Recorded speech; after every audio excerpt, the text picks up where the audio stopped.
उड़ा तानी राजा के दम पर बलम पर।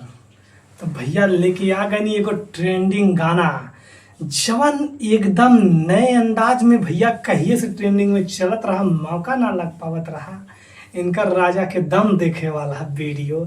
खैर चला देखल जाए हम लोग का भोजपुरी रोस्ट आप लोगन खातिर एगो नया ट्रेलर लावत है। नए तरीका के डांस हमरे भौजी लोगन के देखता नहीं तो फिर इनकर दम नापल जाई थर्मामीटर लगा के। का कहा तानी, सही कहा तानी नू।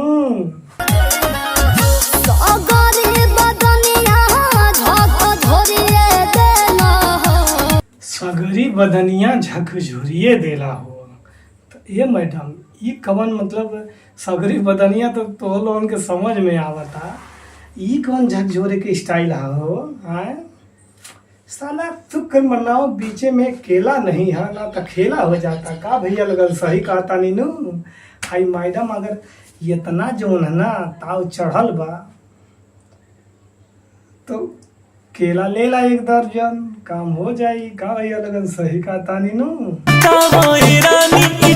जवानी के गरमी कैसे उतारे ना हो, रानी चढ़ल जवानी के गरमी कैसे उतारे ला हो। ये मैडम हाई भैया से कहीं इतना डिटेल में बताओ, जब मन बा तो आपस में समझ ला ना, तो कमन जरूरत खुल्लम खुल्ला सबके बतावे के। सही कहता नहीं भैया, आजकल के भोजपुरी ना इतना अश्लील हो चलल जात भैया, कुछ कहे ना जा सकत। का सही कहता नहीं नू। चलो देखल जा मैडम के और कुछ अश्लीलता वाक्य एंड वर्ड्स। तो हीरो बमरद देवेला दर्द तकोरा में लेके सुतावेला हो। तो हीरो बमरद देवेला दर्द कोरा में लेके सुतइए के हो।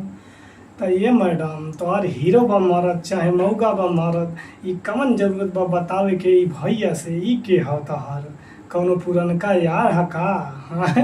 कि पहले वाला प्यार बा? का भैया लगन सही कहता नी नू। हाई मैडम के इतना दर्द बुझा जाला। खैर कौनो बात ना, उड़ा तानी राजा के दम पर बनल बा तो कुछ बात बा मैडम में। सही कहता नी। खेला तारू कवन खेल लेके सरसों के तेल रोटी से कतारू तावा गरम बा। खेला तारू कवन खेल लेके सरसों के तेल। ये मैडम ये भैया ना तोहार यार जोन बा कुछ ज्यादा ही बोले लाग बा। का भैया सही कहता नहीं ना, तोहार डिटेल जोन है पूरा फुल खोलता। अपने यारवा से समझा दा, कहता ऊ के बिया हो तब समझ में आ जाई। और ये काहे भोजपुरी में एकदम अश्लीलता फैलावता रहा है, तो लोगन के वजह से भोजपुरी सुधरी ना।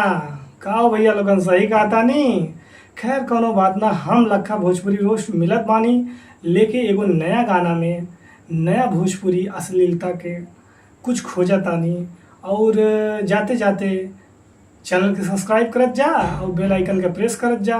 और चला और मैडम के उड़ा तानी राजा के दम पे एक बार ट्रेलर देखत जा तो और मन खुश हो जाई। का भैया लगन सही कहता नहीं। चला देखत जा। जय राम। चैनल सब्सक्राइब कर लिया। उड़ा तानी राजा के दम पर